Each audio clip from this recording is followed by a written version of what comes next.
Психологията има няколко прости трика, които могат бързо да подобрят настроението ти. Но преди това нека ти кажа, че настроението не винаги зависи от обстоятелствата. Понякога малките промени в поведението могат да повлияят директно на това как се чувстваш. Първата техника – усмихни се дори на сила.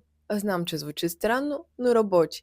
Защото когато се усмихваш, мозъкът получава сигнал, че всичко е наред и започва да освобождава хормони на щастието.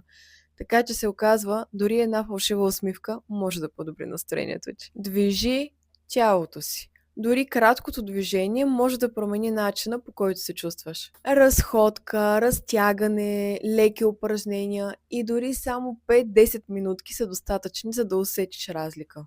Смени фокуса си.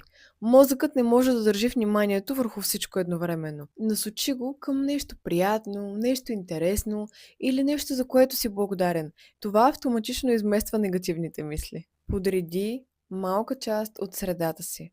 Дори малък ред около теб създава усещане за контрол. Можеш да подредиш бюрото си, гардероба си, да оправиш стаята си или да изчистиш нещо малко. Но това има по-голям ефект, отколкото всъщност изглежда. Номер 5. Ограничи негативния подход. Прекалено много новини и социални мрежи могат да свият настроението ти. Направи си пауза, намали скролването и избери какво да пускаш до съзнанието си. 6. Свържи се с човек.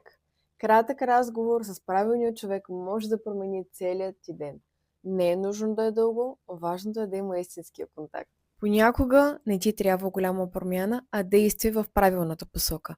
Настроението ти е по-податливо на влияние, отколкото всъщност си мислиш. Ако видеото ти беше полезно, запази го и го сподели с някой, който има нужда от малък тласък точно днес.